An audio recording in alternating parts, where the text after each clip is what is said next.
the fact that we're all friends and we've sort of formulated a way to coexist so nicely. So that's kind of what makes it a clubhouse. It's fun, you know. We've sort of got our little schedule thing going. Like, you know, we all sort of know when everybody's starting to get hungry.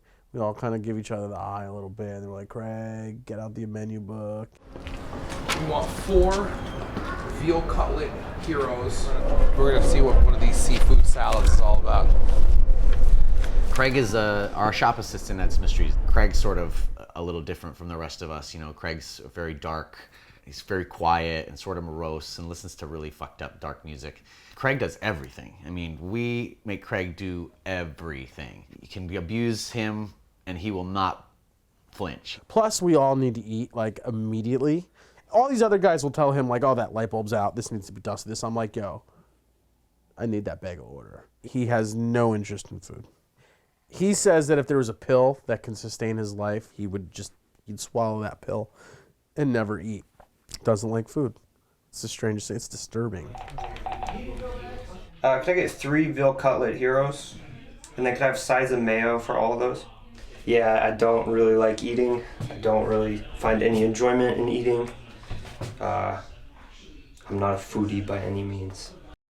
A real dinner usually ensues. Like we still do the massage table family style. We do what we call Tuscan dining, and Craig waits on us. Hey Craig, are there any like IPAs or anything there in the fridge? Craig, come look at your worst nightmare over here. One time when Craig was a little boy and he was swimming in the ocean and the fish brushed up against his leg and he's never eaten a piece of seafood since. See, if that was me, it would be my mission to eat all the eels in the world after that. No big deal. You didn't see the damn thing. You never actually saw it. Probably a piece of seaweed. The water's mad clear. You definitely enjoy, busting each other's chops. Dan and Craig have a lot of squabbles at the shop. I think he likes to blame Craig for a lot of stuff.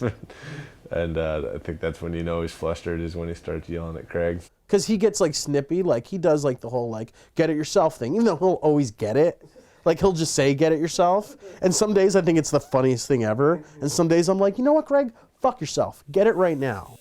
You know, it makes him the perfect floor guy because you can just give him so much shit and he just lets it roll right off his back. And it would be very hard to replace Craig. Craig is a great shop assistant. And I think as shop assistants go, I feel like a lot of shops make their assistants do nothing. And I'm like, what the fuck are you getting paid for? I mean, most floor guys are like bumbling.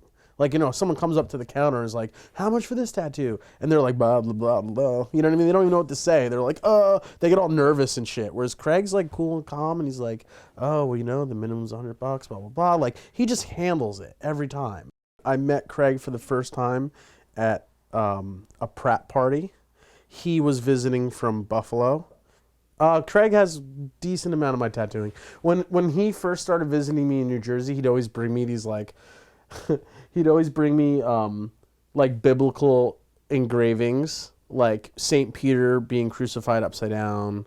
There's like this old woodcut kind of thing of like a old scribe drawing in a book, and the book said something about like hate humanity, something or another, real misanthropic stuff. So when he first started getting tattooed by me, he just wanted like these real like,